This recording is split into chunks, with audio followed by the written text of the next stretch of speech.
Here's Brian and Lance.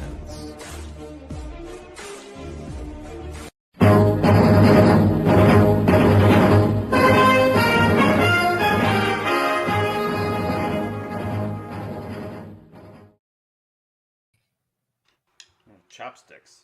Big giant chopsticks. Live from 304 Studios in Jonesboro, Arkansas. Jonesboro, Arkansas. STSpod.club production. I'm BT, and that guy over there, he's a fan of celebrity nip slips. Some people call him a space cowboy, and others call him the gangster love. He's from Chicago, the home of the undefeated Chicago Bears. Woo-hoo! He is the snark of excellence, my partner in crime. He is Lance Levine. Lance, how the hell are you? Off to a rousing start already for the WTF news desk. You know, I'm in the Mountain Dew Voodoo Zero Studios here in Chicago. Yeah. The Mystery Mountain Dew Studios. So Do we you've tried tell it, everybody right? what we think it is? Have you tried it? You tried it. Yeah. I said Sweet Tarts. My son swears it is Sour Patch Kids. But I say I'll go Sweet with Tarts. you. I'll go with you. Yeah. I'm not a fan of either one of them, but it has that kick at the very front, the sweet kick with the tart at the back, and so I agree with you 100%. I don't think it's sour enough to be Sour Patch Kids. No, I don't. That's why I Because went you get Sweet Tarts. no, I agree Because it's too sweet. Yeah. So I mean, we should have said spoiler alert if you haven't tried Mountain Dew Voodoo yet. I like it. So, I like it a lot. But yeah, I said they should keep that one year round. I thought that was a really good flavor. So good job. I just want to say in their really studios today. Right. I just want to say this. The sky, and the reason we changed the intro, the sky was eliminated by the sun. The sky eliminated by the sun. Get that? How does that happen? It's like scientific abnormality. Last Thursday night. So, and just so you know, the Bears, they play Sunday night game, the Sunday night game on NBC. Green Bay versus the Packers. Always Green Bay versus the Packers. The Bears versus the Packers in Green Bay. It's always a fun game, guys. It'll be fun. Whether it's a close game, we don't know, but it'll matter. Be fun. It'll be entertaining because Aaron Rodgers gives them so much shit, and then they give it back to him. So it's like it's Eagles. It's just like this week we had Vikings against Packers. I always loved that game. Eagles against Cowboys. You always want to watch that game. It's just one of those things. Real quick, this is episode 130. Of Cool Kids. We've done 130 Cool Kids countdowns. Woo! And I didn't think we would get 10. So there we go. We've done that 13-fold. We've beaten it 13-fold. That's right. Yep. We did a 30% increase over August of last year. We're 77.5 increase over last year total. So we're kicking butt and taking names. We had the most minutes ever watched on our YouTube channel. So thanks, guys, for doing that. Yep. And just a constant increase. I love it. It just means we're touching more people. We're not in a sexual way, but you know what I'm saying. Yeah. God knows. The top 3 episodes from last month that have nothing to do with Memphis wrestling were all Cool Kids countdowns. Nice. The G1 episode 628, Cool Kids G1. Our top performers 623, Cool Kids podcast, Starcast, Chokehold, whatever we call that one. And then 621, I know this is going to surprise you, but it was the WTF of July for the Cool Kids Countdown. All right, one really quick thing, and I'm going to shut up and we're going to get started. If you are listening to this and you're listening to it on Apple Podcasts, on Tuesday, or actually Monday night, you'll listen to this on the main feed on Wednesday. But we had a huge thing going on with Apple Podcasts. It was not coming through to Apple Podcasts. I want to thank Richard from P3 Radio who found the problem and the fix. We had the 8th most listens for the whole year on Tuesday today because we finally got 2 episodes that no one has even listened to. The AEW show, bunch of listens for that today. And also, one of the Rolling Into Memphis shows got a bunch of listens. So thank you guys for. If you can't find us, we're going to put 2 episodes. Lance, how long have we put 2 episodes out. What do you mean? Every week. We've done it all for the time. At least 6 2. years. There's some maybe. weeks where we've done 3 and 4. So it's going to happen. If you don't see it, Apple Podcasts, go to Spotify. That's who I'm going to say. Go to Spotify. It's going to be there. So I'm liberally using the term we, because that's all you, my friend. That's all your hard work and your effort. I pitch in and I contribute and I work on as many shows as I possibly can do. You're the glue that holds it all together. So but we're there. We so put them out. It's all your hard work, man. I just want them to know, if you say, well, why didn't they put an episode out? Why ain't they put an episode? Well, it's going to have something to do with the glitch, guys. Yeah, so go to Spotify, look at Spotify. We're not getting it. Apple Podcasts decided to change the dimension of the podcast image without telling anybody. So it wasn't feeding because the image was too small. I've always had that problem. Too small. Thank God for Richard finding this out. Thank God. Thank you, Richard. Yeah, they only spent like 50 minutes bitching about it on a new episode. Yeah. So also available on Apple Podcasts, P3 Radio there, guys. All right, here we go. Tell us what we're doing. We are Countdown, WTF. At the WTF News Desk 5 studios, as always. And we're rounding up all the bizarre stories in the world of professional wrestling and MMA for the month of August.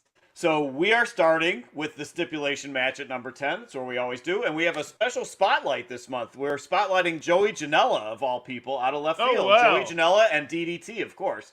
So it was a big month for Janela. He's no longer with AEW. So he wins the Extreme title in DDT from Akito in a fluorescent tube, and it's called an Ippon death match. And Ippon is it's all caps for one. So we know it has to be Ippon. So it's IPPON. Yeah, sorry about that. So it's IPPON. I always thought it was Nippon. Maybe I'm not, I don't know my geography or something. But anyway, it was an Ippon death match. So the gimmick of this match is there was only one fluorescent light tube in the ring, and the object of the match was not to break the tube. So they had to wrestle around the tube and not break the tube. So the finish of the match is Janela tricking Akito into stepping onto the tube and breaking the tube. So Janela says it felt like the finishing of Home Alone. It felt like the final scene in Home Alone to be in this match. So then he defends the Extreme title. This was on August 20th at the Big Peter Pan show. That's their big WrestleMania in DDT every year. So he defends it. So the match is the bad boy, Joey Janela, against the happy boy, Shunma Katsumata. And Janela wins. He retains the title. Janela rides to the ring on a bicycle, and he's knocked off the bike by a baseball bat covered in Legos. I'm like, oh my God. So then he jumps off a ladder in the match barefoot. I don't know how he's barefoot, but he jumps off the ladder barefoot onto Legos and thumbtacks. And then Shunma is finally put through a barbed wire board and table for the finish. So this is the same card, if you remember. This is the same card that had the politicians fighting. So Meltzer had recapped this. It was a 6-man match. So Osamu, I think he was the terrorist or something. Osamu Nishimura beats Shinichiro Kawamatsu by submission in the 6-man match. So these are two local Japanese politicians in this match. So imagine Trump fighting Biden, or the Supreme Court justices fighting in a wrestling match or something. How preposterous this is. So then they agree after the match that they can talk wrestling, but nobody can change parties. I don't know why that was a rule, but they can talk wrestling, but no changing parties. Finally, on August 14th in DDT, I had to let you know, Brian, that White Briefs Man was unmasked, and he was revealed to be Koju Takeda. So there is no more White Briefs Man. I'm wearing Manscaped tonight. I can't add I'm not white. You may show you. By the way, guys, you got to try these boxers out. Promo code STSDOD20. Not those specific boxers. No, not the ones I got on. Yeah. No, unless you want to buy them. There's freaks out there. So put them up on eBay. Buy a pair of them. Hey, I'll wear them for 3 days and then let them sell them. You know what that said? Back in the day, they used to say just change your underwear twice a week and you're okay. So, yeah. All I want to say is, have you ever stepped on the Lego? No, and I heard a million stories. It hurts. How bad they are. So it's really just a toy, and then all of a sudden you step on it when them. And I was really nice I got generic Legos. I wasn't paying the real price for those kids of mine. Also, translations and Japan is just strange. The Peter Pan thing makes no sense to me. G1. You know, I mean, all that kind of stuff is G1 climax. It's just the words just don't end up translating. And Peter Pan, how do you do a Peter Pan show? To me, would be just a bunch of kids wrestling. So there you go. I mean, that's just the way I feel about it. How about number 9? And I'm ready for this one, man. All right, number 9. Yeah, it's a group effort here. Number 9, legal troubles for Chris Dickinson and his exes, plural. So New Japan's Chris Dickinson is accused of abusive behavior by not one but 2 former girlfriends, Christina Von Eerie and Michaela Coulter. So we have to say on record that these were 2 exes at different times. They were not, he wasn't seeing 2 girls. He wasn't double dipping. So they were.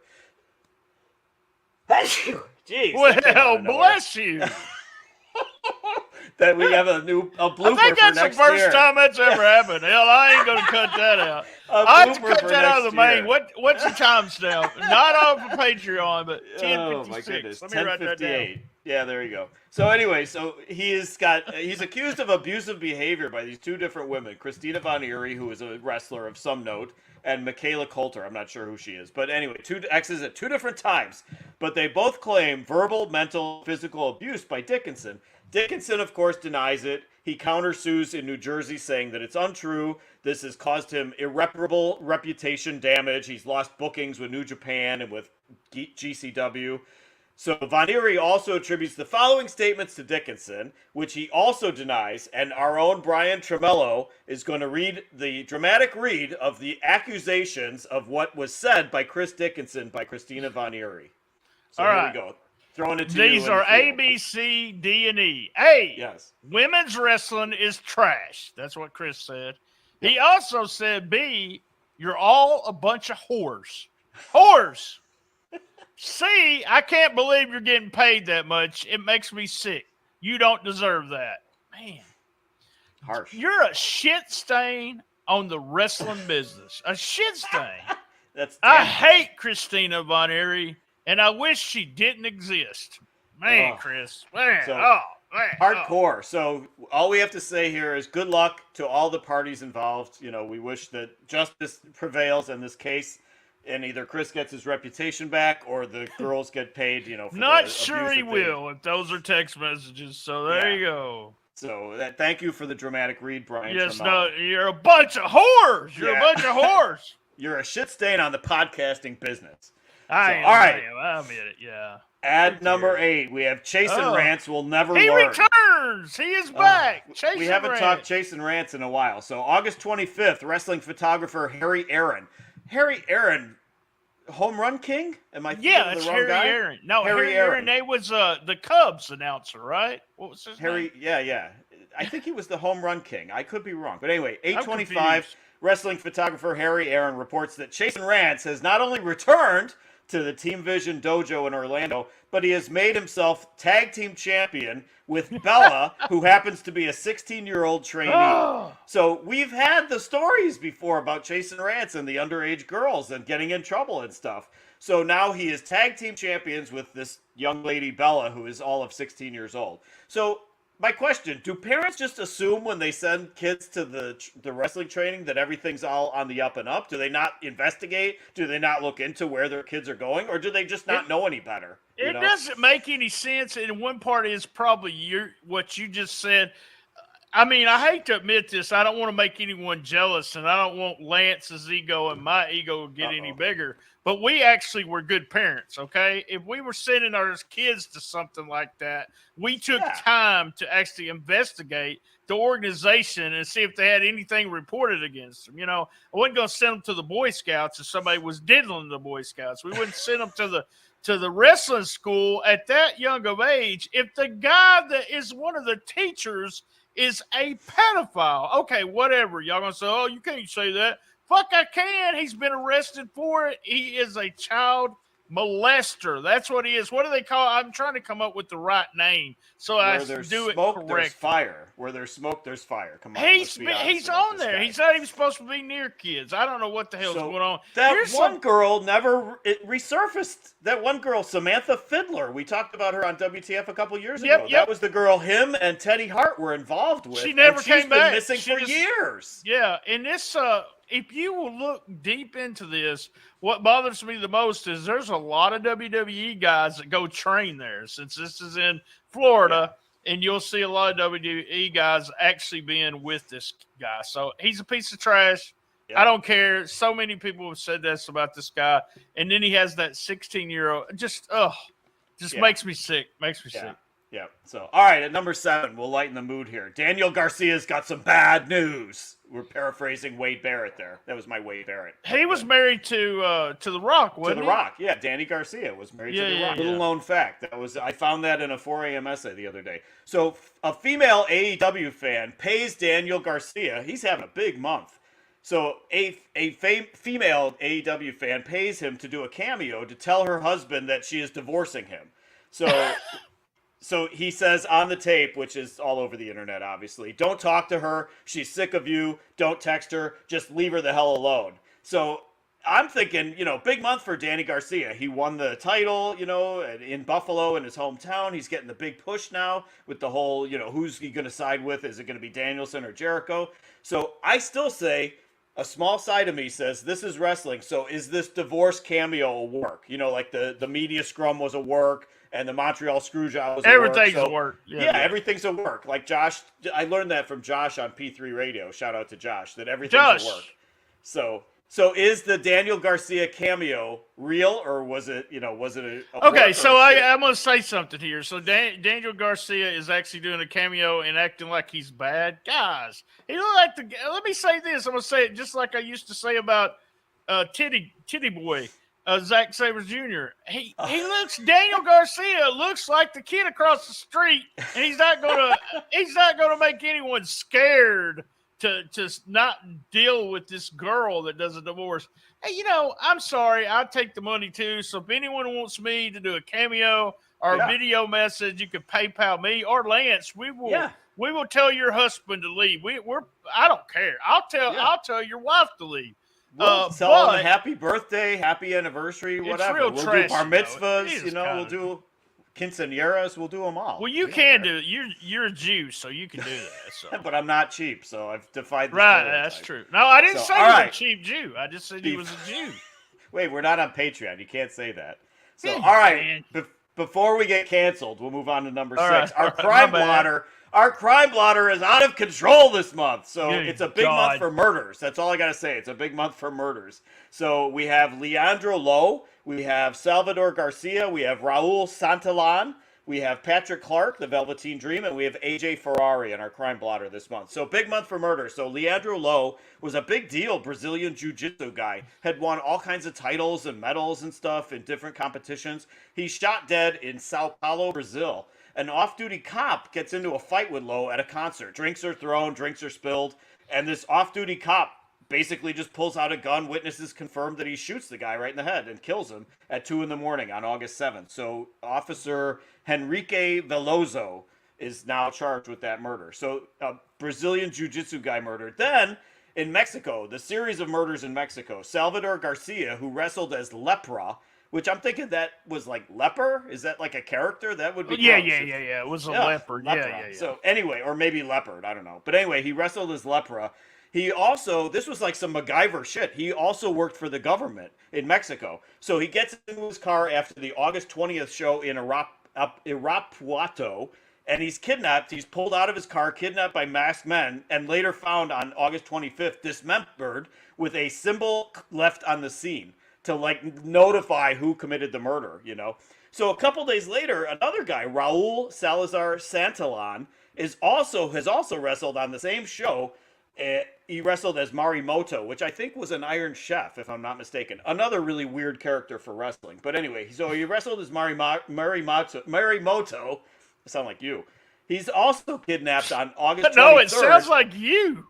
Also dismembered, and the same symbol was left at his site of his murder. So there were 4 murders in the last 2 years or so by these, this alleged, or we have, sources are telling us organized crime may be involved here. But these guys who worked for the government, they're like secret agents, government and wrestlers. So it's like some big MacGyver-ish, Mission Impossible type deal.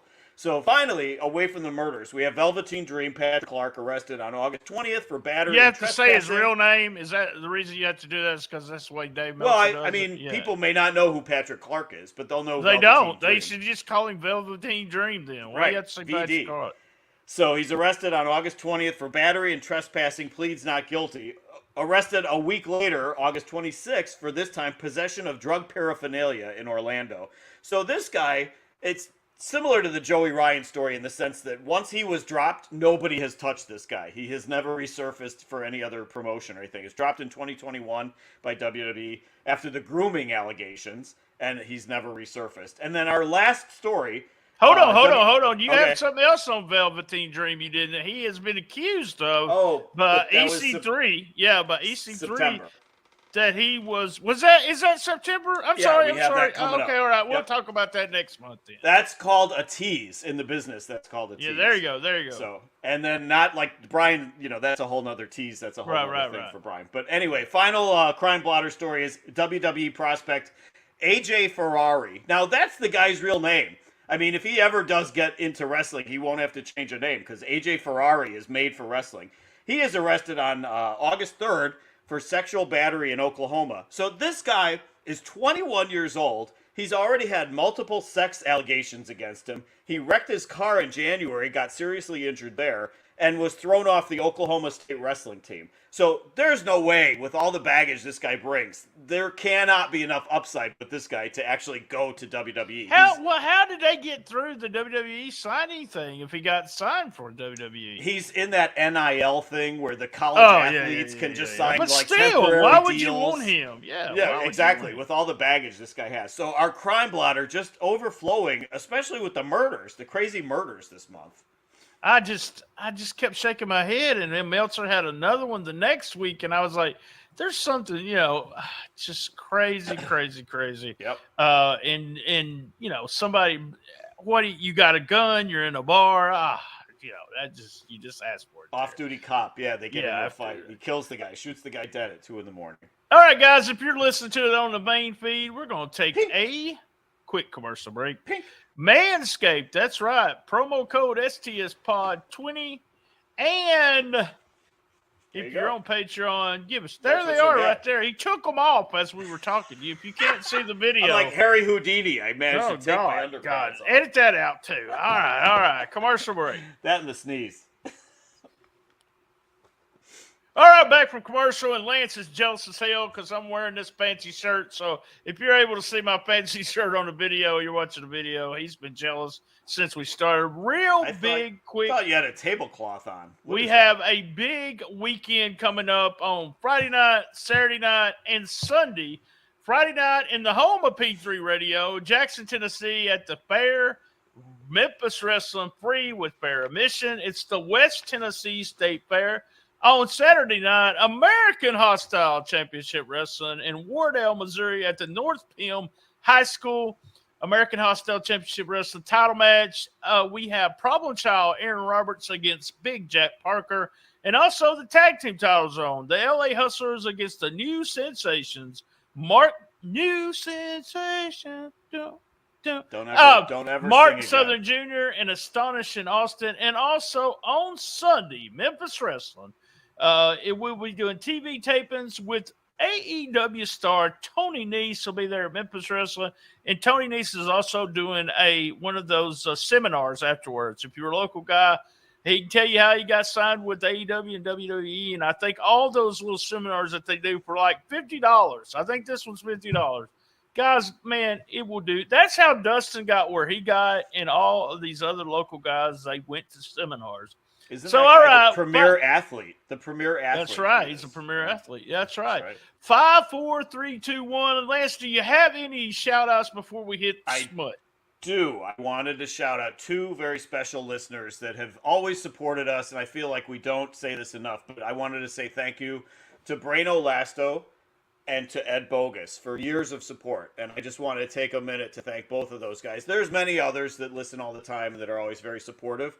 But those guys, we hear it all the time back from them, all feedback about every show, every episode. And I just want to say thank you to both. That's I'll do a big thumbs up to both of those guys. Ed, he's got the big prize. He got the big prize coming his way. And also, those two guys were with us when we were having 100 people downloads. listen to our episodes Yeah.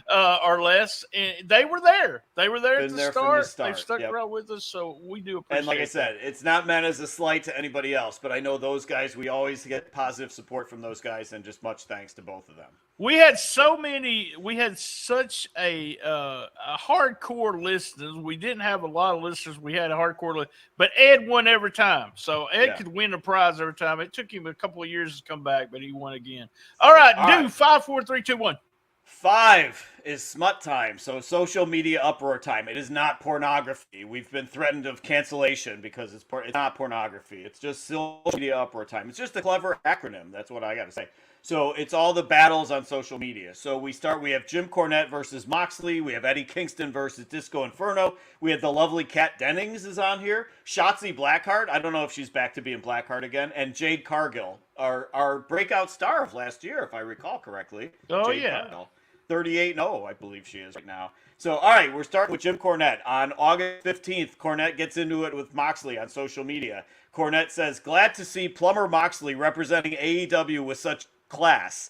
So this is, and he also said that it looked like his opponent wandered in from a homeless shelter. So the funny thing to me, this is not even referring to an AEW match. It's referring to Effie at the GCW show. So this is the show where, if you saw the clip, Moxley kisses Effie in the middle of the match. So that is Jim Cornette just going off on that. Good to see. Then we have Eddie Kingston versus Disco on August 26th. Glenn Gilberti gets into it with Eddie Kingston. Gilberti criticizes Eddie Kingston's physique. And so Eddie tweets that Disco was a joke after he criticized the physique. And the line that stands out to me is when Eddie Kingston says, I remember the show farted in your face. Referring to all right, will you say that again? We're having a little bit of technical difficulties in. You heard Disco and Kingston. You said Kingston said somebody farted in Disco's face. So Eddie Kingston tweeted in their online skirmish. Eddie Kingston says, "I remember when the story where he farted in your face." So just that's worse than death right there, having a fart in your face. So are the technical difficulties? Are we past? Yeah, we're still going. We're still going. I think we had a little bit of breakup, but I heard that one. Big show part in the face. So we get to the lovely Kat Dennings of Two Broke Girls. I always remember I'd watch that show. I'd be like, do people really talk to each other that way? Like every line in that show was insulting each other. Everybody insulting each other on that show. But anyway, Kat Dennings, beautiful girl. On August 8th, she tweets out of left field. She tweets, "Of course we're watching Raw." I'm like, where did that come from? All of a sudden, Kat Dennings is a wrestling fan. So I'm thinking she could be the next one that joins us. She could be the next Maria Menounos or Topanga or Sofia Vergara that are beautiful actresses that like wrestling. So good for Kat Dennings. We welcome her with open arms. She's already decided she's not a fan, so she's already exited. She was a fan, now she's not. There was that moment of glory where we thought she was joining us. So I like the blonde better anyway, so there you go. Oh, God, no. Wrong. I did. Incorrect.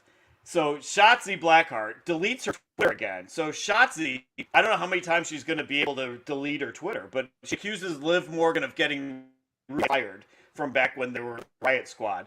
So Shotzi said, "You're after green tattooed girls, and you're not going to do the same thing to me." And of course, Liv Army gets on Shotzi, and she deletes her Twitter after the fallout. So she deleted the Twitter after all of her screw-ups at Money in the Bank. Now she deleted the Twitter again. I guess in the meantime, she started it back up again. So, and then finally, Jade Cargill tweets on August 28th that from now on, she's only signing boobs. So there's that to look forward to, that when she's autographing, she's only going to be signing boobs. And then the funny thing is, Natty, of all people, Natty responds like, "Hello." I thought that was kind of fun. She already signed my boobs, so there you go. I don't think what that's about really news. What about Zack Sabre Jr.? Yeah, he's going to do that too. Okay, number 4. We're moving on to number 4, and the category is men are weird. I mean, I'm not referring to you specifically, Brian, but you do fall into the men category. So Yeah. men are weird. A number of stories here. So we have MMA's Felice Herrig, we got Eric Bischoff, we got Paul Heyman and Shelly Martinez, and we have Miro, Rusev Day. So we'll start with Felice Herrig. She's MMA's Felice Herrig. She used to fight in UFC. She reports that she has made $500,000 in 1 year on OnlyFans with no nudity, just pictures of her feet and her dirty socks. So she says she made more in 1 year of OnlyFans than her entire UFC run. So I find that amazing that she made that much money, $500,000, and no reason to Go, suspect girl, that's not go true. with them dirty Yeah, feet. Go with them dirty feet. Dirty feet. No, clean feet, but dirty socks. The guys want the pictures of the dirty socks. Feet socks. So very weird, weird guys there. Her We're not kink shaming, dirty. of course. You know, we know Chris Courtesy's into that kind of shit too. So whatever. So whatever floats your boat. So then we have Eric Bischoff talking Stacy Keibler out of doing Playboy. So this came up on Eric Bischoff's podcast that in the era where Sable and Tori Wilson and China all did Playboy and they posed. So for whatever reason, Stacy Keibler asked Eric Bischoff if she should pose too. And he says, how would your dad feel about that? How would your dad handle it? So she decides not to do it. So on behalf of all of us who were at that right age at that time, screw you, Eric Bischoff. That was bad advice. Why did you do that? Big thumbs up, Eric. Big thumbs up. No, bad. Great Thumbs advice. down, Eric Great Bischoff. advice. No. Stacy Keibler looks like just top blonde nude. Come You're just on. a big fan Come on. Just another She's not Zack special. Sabre. You're into She Zack looks Sabre. the but same as whatever. every other blonde girl. So, all right, then we have Paul Heyman turning down Shelly Martinez. So I was trying to find, like, what monikers did Shelly Martinez work under? And most people knew her as Shelly Martinez. She was that Vampirella kind of looking girl that was around, 15, 20 years ago. So she says in an interview that when she was coming up in OVW, she was obsessed with Paul Heyman of all people. And she says she would have slept with him had she had the opportunity. She would have slept with him. I'm like, what the fuck is this girl seeing? Are we looking at the same guy? Paul's here? a great guy, man. He's got personality and he's got power. So that's what it means. Then he broke her heart when he said he didn't think her work was any good. So then Lance, she turned on. Women have slept with you. So if they This is sleep true. with you, they'll sleep with Paul Heyman. What do we say? This is true. Come on. And finally, our men are weird story is Miro standing up for his wife Lana.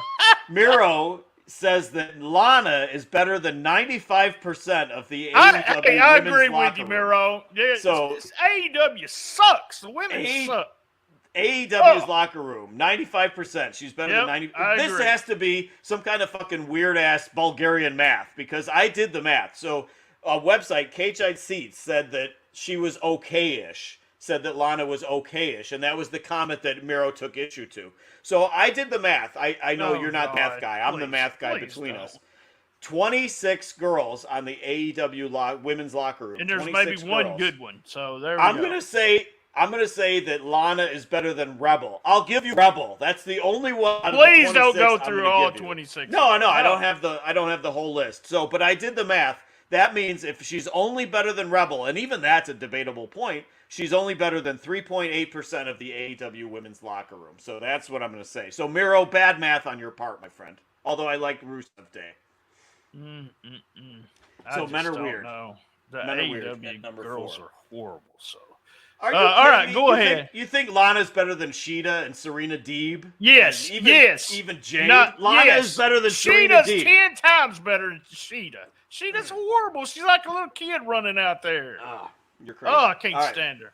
Okay, number 3 is the beginning of the end for CM Punk. It's the AEW collapse begins. So we're only going to talk about the August portion of this because we're covering August here. So Punk's spiral began on August 17th in Charleston, West Virginia. He goes off script to start the show.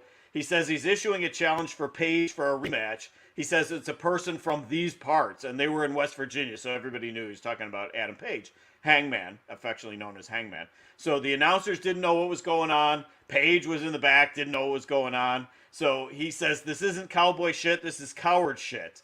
And all of this began as a receipt for Paige saying that he had to protect AEW from Punk when they were building the Double or Nothing match a couple months previous. So this is just weird because I remember watching it live. I'm like, why is he he's a babyface. Why is he calling out another babyface? And it just made both of them look bad, you know. So this was where the beginning of the foundation crumbling for TK to have to take control. So it did make Page look like a coward because he never came back out. He never came out to address it at all because all of it was off script. So at number 3, the Punk beginning of the end for CM Punk. We talked about a little bit about this on the AEW show that we did, and then we're going to talk about it next month. Yeah. This will be the deal, like you said, the starting of the end of Punk in AEW, and we talked about it. This is just one of those things where you just don't do this on live television. He had nobody that he respected, I guess.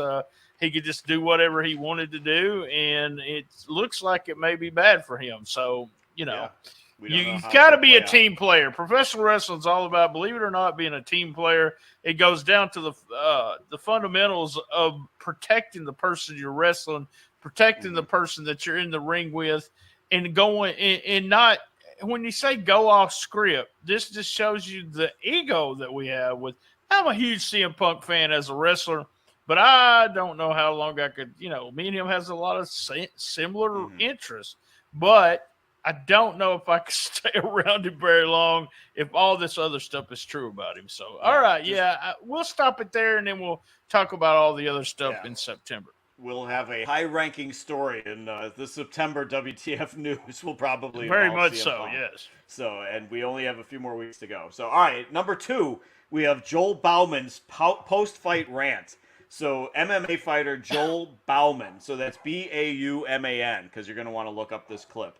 So on August 21st at the Fury FC 68 MMA event in San Antonio, Texas, Joel Bauman knocks out Anthony Ivy. So, whatever, just a low-level MMA fight, But then he's interviewed in the cage afterwards, and this is the quote. He says, Jimmy Kimmel viral this. I fight to eradicate childhood malnutrition from the planet, and until they release the flight logs, you, the mainstream media, Hollywood, you're all pedophiles to me. Eat dick. So, what does that have to do with anything? What oh, no, you reached out to me about that. What the hell is this going on? What's going on? So, all I can say is we got a story, so. Yeah, so I don't know how he fought with a tinfoil hat on his head, but he managed to do it. So this guy, just a whack job. I'm thinking he's talking about pedophiles. Maybe he should get in the cage with Jason Rance.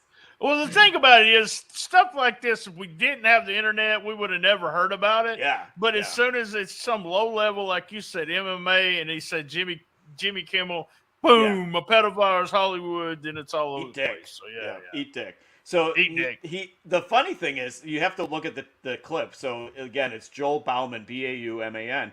He has the low-key voice. Bauman. He's got that same voice as low-key, that real deep voice. So, and then another clip that I found, he blamed a loss on herpes. After another fight that he lost, he blamed it on herpes. Yeah. So Joel Bauman, I missed work one time and blamed it on gonorrhea. So, I had gonorrhea. TMI. So, all right, we're up to number 1. So it's Sasha Banks' big month. Sasha charges $130 and also may not be black. So we have to confirm this. So we have a couple Sasha Banks stories in the news. So we start with NXT's Amari Miller, who tweets on August 10th. She's honoring Ember Moon, also known as Athena now in AEW, for being the first and only African-American NXT Women's Champion. So, of course, the Sasha fans lose their shit because Sasha was once the NXT Champion. So Amari Miller backpedals and says, no, she was half German, half black. So just makes things worse. The fans get on her even more about this. So she also deletes her Twitter. Apparently Shotzi told her, delete your Twitter. So she deletes her Twitter over this whole controversy about apparently alleging that Sasha's not black. So, and then our final part of the story is that Sasha is charging $130 for a photo op with her at C2E2 in Chicago in August. But the guys that are in these pictures were barely able to be in the same zip code with Sasha, which is made for hilarious pictures because the guys are literally 5 feet away from Sasha. So one picture surfaced of Sasha hugging a girl in one of the pictures, but the dudes were told that they had to stay back. So after all, on day 1, she got a little bit closer on day 2, and then also Naomi was with her at the same show. Naomi was very approachable. Naomi was more, able to pose for pictures with the guys. So I thought one of the funnier pictures was a guy bringing her one of those oversized, like, game show lottery type checks made out for $30,000 to pose in a picture with her. So Sasha, not black, and also doesn't want to get next to any of the cootie infested fans at C2E2. Cootie infested fans. You weren't there. Why weren't you there this year? We had a lot going on. I think wasn't AEW was that weekend or something. There was a lot of stuff going on. Something going on. Yeah.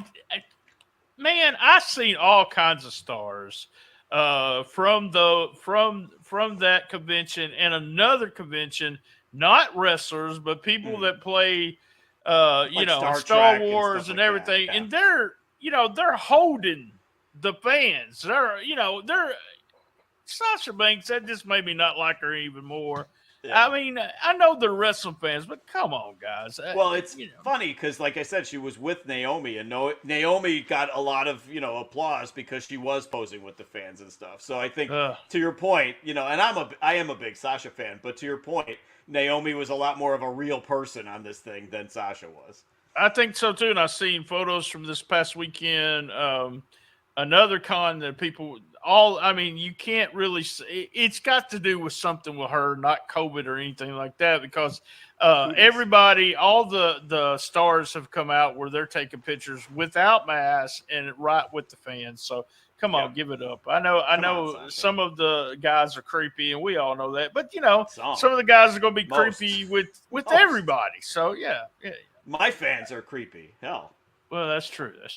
All right, guys. Same bad time, same bad channel on the best little wrestling podcast in the business. And if you stick with us here on Patreon, if you're listening just on the main feed, number one, you missed a sneeze. So there you go. Yep. And we had a break. So there had 2 breaks and a sneeze. So Patreon, where was I at? Be there. And as everyone knows, I love my mama. And as everyone knows, I not only have fun everywhere I go, but we're about to do the honorable mentions for the month of August. So stick with us on Patreon. All right.